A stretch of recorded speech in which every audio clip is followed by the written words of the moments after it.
दोस्तों, मैं कंचन कुमारी आपका स्वागत करती हूँ हिंदी कहानी संग्रह पर।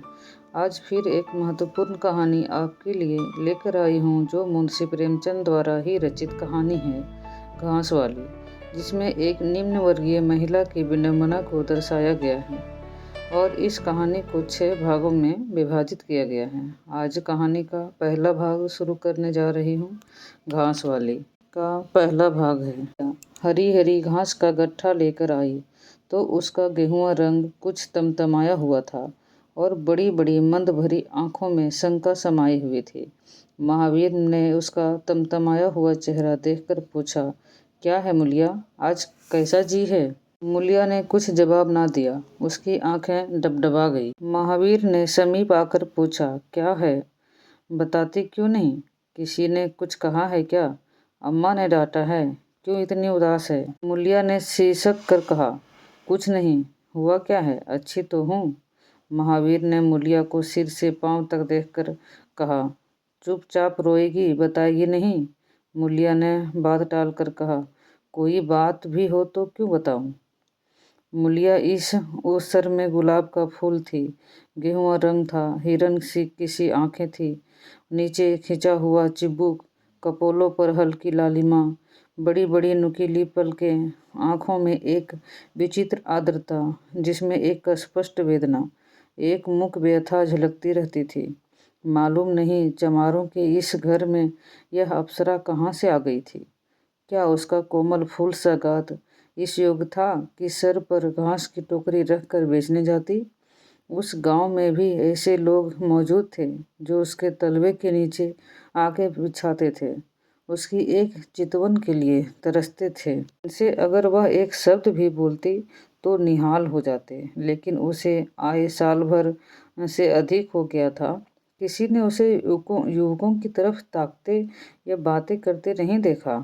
वह घास लिए निकलती तो ऐसा मालूम होता मानो उषा का प्रकाश सुनहरे अवसर में रंजित अपने छटा बिखेरते जाता हो। कोई गजलें गाता, कोई छाती पर हाथ रखता, पर कोई मुलिया नीचे आंखें किए अपने राह चली जाती। लोग हैरान होकर कहते, इतना अभिमान महावीर में ऐसा क्या सुरखाब के पर लगे हैं? ऐसा अच्छा जवान भी तो नहीं, न जाने यह कैसे उसके साथ रहती है। मगर आज ऐसी बात हो गई जो इस जाति की और युवतियों के लिए चाहे गुप्त संदेश होती, मुलिया के लिए हृदय का सूल थे। प्रभात का समय था। पवन आम की और बोर की सुगंधियों से मतवाला हो रहा था। आकाश पृथ्वी पर सोने की वर्षा कर रहा था। मुलिया सिर से पैर झुआ रखे घास छिलने चली तो उसका गेहुआ रंग प्रभात की सुनहरी किरणों से कुंदन की तरह चमक रहा उठा। एकाएक युवक चैन से सामने से आता हुआ दिखाई दिया। मुलिया ने चाहा कि करतार निकाल कर निकल जाए, मगर चैनसी ने उसका हाथ पकड़ लिया और बोला, मुलिया, तुझे क्या मुझ पर जरा भी दया नहीं आती? मुलिया का वह फूल सा खिला हुआ चेहरा ज्वाला की तरह दहक उठा। वह जरा भी नहीं डरी, फिर भी झिझकी, कौवा जुआ जमीन पर गिरा दिया और बोली, मुझे छोड़ दो, नहीं मैं चिल्लाती हूँ। चैन सिंह को आज जीवन में एक नया अनुभव हुआ। नीची जातों में रूप माधुर्य का इसके सिवा और काम ही क्या है? ऊंची जाति वालों का खिलौना बने, ऐसे कितने ही मार्ग उसने जीते थे, पर आज मुलिया के चेहरे का रंग, उसका वह क्रोध, वह अभिमान देखकर उसके छक्के छूट गए। उसने लज्जित होकर उसका हाथ छोड़ दिया। मुलिया वेग से आगे बढ़ गई। संघर्ष की गरिमा में चोट की व्यथा नहीं होती, पीछे से टिस होने लगती है।